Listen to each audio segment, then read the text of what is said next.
नमस्कार, मी वर्षा सर्वांचं स्वागत करते। आज आपण होळीनिमित्त छान अशी मऊ लुसलुशीत पुरणपोळी बनवत आहे।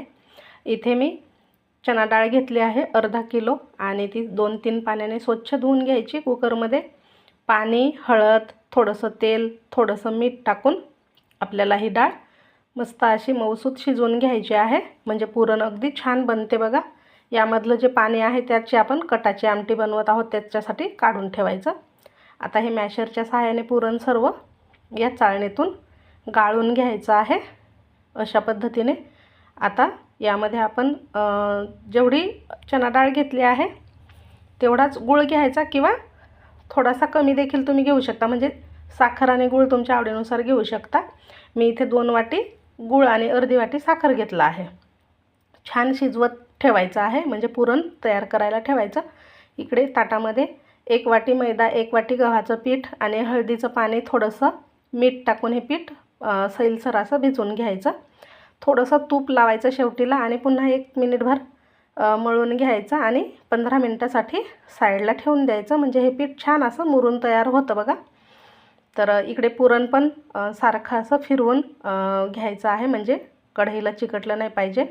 आता हे पुरण छान असं घट्ट झालं आहे, चम्मच यामध्ये सरळ उभा राहत आहे असं समजायचं, पुरण तयार झालं।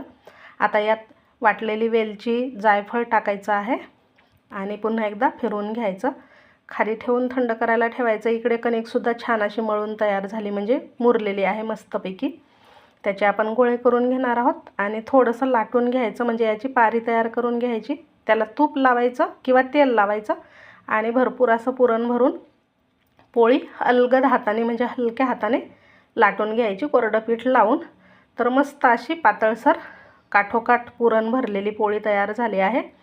छान तव्यावर टाकून आपण ह्या भाजून घेणार आहोत।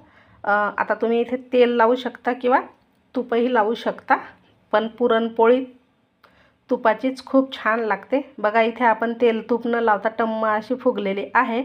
आता दोन्ही साईडने तूप लावून घ्यायचं आणि खरपूस अशी भाजून घ्यायची ही पुरणपोळी। जाळीवर काढा, म्हणजे याला वाफ लागणार नाही।